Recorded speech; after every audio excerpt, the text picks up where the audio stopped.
തിരുവൈക്കത്തപ്പൻ്റെ അഷ്ടമി വിളക്കിന് ശേഷം കുമാരനായ ഉദയനാപുരത്തപ്പൻ, അതായത് സുബ്രഹ്മണ്യസ്വാമി, വൈക്കത്തപ്പനോട് യാത്ര ചോദിക്കുന്ന വേളയിൽ നാഗസ്വരത്തിൽ വായിക്കുന്ന ഒരു അപൂർവ രാഗമാണ് ദുഃഖഗണ്ഡാരം. നാഗസ്വര വിദ്വാനായ വൈക്കം കുഞ്ഞിപ്പിള്ള പണിക്കരാണ് ഈ അപൂർവ രാഗം ചിട്ടപ്പെടുത്തിയത്.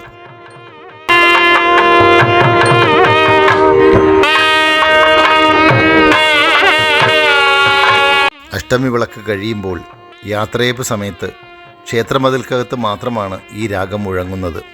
ഇത് കേൾക്കാൻ ഈ മുഹൂർത്തത്തിൽ വൈക്കത്തപ്പൻ്റെ മുന്നിൽ തന്നെ വരണം.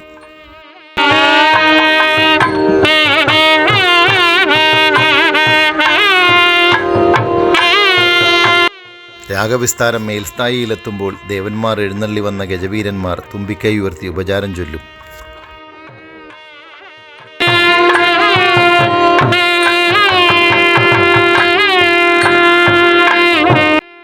പുത്രനെ യാത്രയാക്കുന്ന പിതാവിൻ്റെ തീവ്ര ദുഃഖം മതിൽക്കകത്തെ ഭക്തമനസ്സുകളിലേക്ക് നാദബീജികളിലൂടെ അലിഞ്ഞു ചേരും. ഇനി അടുത്ത അഷ്ടമിക്ക്